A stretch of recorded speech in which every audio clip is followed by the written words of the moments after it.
എല്ലാവർക്കും നമസ്കാരം. എൻ്റെ വിശേഷങ്ങളിലേക്ക് എല്ലാവർക്കും സ്വാഗതം. ഇപ്പോൾ ഹൈവേ കുരിയാട് ഹൈവേയുടെ ഒരു ചെറിയ വിഷയം നടക്കുന്നുണ്ടല്ലോ. അപ്പോൾ അതിലെല്ലാവരും കേന്ദ്രത്തിനെ കുറ്റം പറയുന്നുണ്ട്. ശരിയാണ്, NH ആണത്.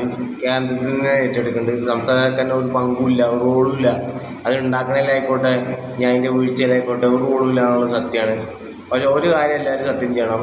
ഇതിന് ശേഷം ഇനി എന്ത് റോഡ് വന്നാലും ഏത് റോഡ് വന്നാലും മക്കളെ നിങ്ങൾ ഫ്ലക്സ് വെക്കൂല, നിങ്ങൾ അതിൻ്റെ പെരുമ പറയൂല എന്നുള്ളത് സംസ്ഥാന സർക്കാർ വ്യക്തമാക്കണം. ഈ മാപ്പറകൾ അവിടെ ഇരുന്ന് ഏമേ പറയുന്നുണ്ട്. ആ മരമുറിക്കള്ളനൊക്കെ ഇരുന്ന് പോനെ ന്യായീകരിക്കുന്നുണ്ട്. ന്യായീകരിക്കണ മോനാണ് അവൻ. ഓൻ്റെയൊക്കെ മുമ്പിൽ വെച്ച് തന്നെ ഞാൻ പറയണത്, ഇനി അങ്ങോട്ട് ഒരൊറ്റ നാഷണൽ ഹൈവേ ഇജ്ജാൻ്റെ ഫ്ലക്സും വെക്കരുത്.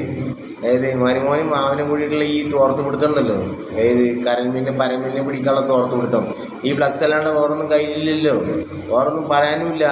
പക്ഷെ ആ ഒരു നൃത്തം കൂടെയാണ് നിർത്തണം. ബാക്കിയുള്ളത് കേന്ദ്ര സർക്കാർ നോക്കിക്കോളും.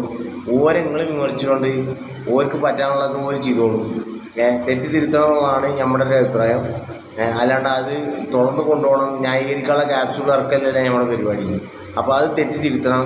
റോഡ് മനുഷ്യർക്കും മര്യാദയ്ക്കും മനുഷ്യന്മാർക്ക് യാത്രയുള്ളതാവണം എന്നുള്ളതാണ് എൻ്റെ അഭിപ്രായം. പക്ഷേ ഇനി അങ്ങോട്ട് ഒരൊറ്റ ഹൈവേ അല്ലെ ഒരൊറ്റ റോഡിന്, ഏത് കേന്ദ്ര സർക്കാർ പണിയുന്ന ഒറ്റ റോഡിന്, NHAയുടെ അധീനതയുള്ള ഒറ്റ റോഡിന് നിങ്ങൾ ഫ്ലക്സോ, നിങ്ങൾ അനൗൺസ്മെൻറ്റോ, നിങ്ങൾ ഡ്രോൺ ഷൂട്ടോ, നിങ്ങൾ തേങ്ങ മൂടോ ഇറക്കാൻ പാടില്ല എന്ന് പറയാനുള്ള നട്ടല് ഇനിയുള്ള ആൾക്കാരെങ്കിലും വേണം, ഇനിയുള്ള വരുന്ന ആളുകൾക്കെങ്കിലും വേണം എന്ന് മാത്രം പറഞ്ഞുകൊണ്ട് നിർത്തുന്നു. നന്ദി, നമസ്കാരം.